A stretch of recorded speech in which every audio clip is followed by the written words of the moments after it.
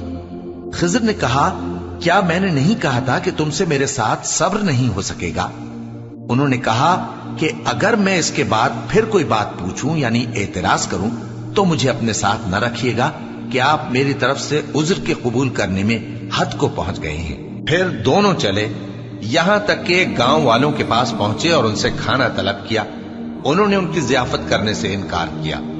پھر انہوں نے وہاں ایک دیوار دیکھی جو گرا چاہتی تھی تو خضر نے اس کو سیدھا کر دیا۔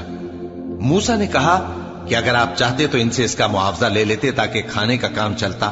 خضر نے کہا کہ اب مجھ میں اور تم میں علیحدگی، مگر جن باتوں پر تم صبر نہ کر سکے میں ان کا تمہیں بھید بتائے دیتا ہوں کہ وہ جو کشتی تھی غریب لوگوں کی تھی جو دریا میں محنت کر کے یعنی کشتیاں چلا کر گزارا کرتے تھے، اور ان کے سامنے کی طرف ایک بادشاہ تھا جو ہر اچھی کشتی کو زبردستی چھین لیتا تھا، تو میں نے چاہا کہ اسے عیبدار کر دوں تاکہ وہ اسے غصب نہ کر سکے۔ اور وہ جو لڑکا تھا اس کے ماں باپ دونوں مومن تھے، ہمیں اندیشہ ہوا کہ وہ بڑا ہو کر بد کردار ہوگا تو کہیں ان کو سرکشی اور کفر میں نہ پھنسا دے، تو ہم نے چاہا کہ ان کا پروردگار اس کی جگہ ان کو اور بچہ عطا فرمائے جو اخلاقی پاکیزگی میں بہتر اور محبت میں زیادہ قریب ہو۔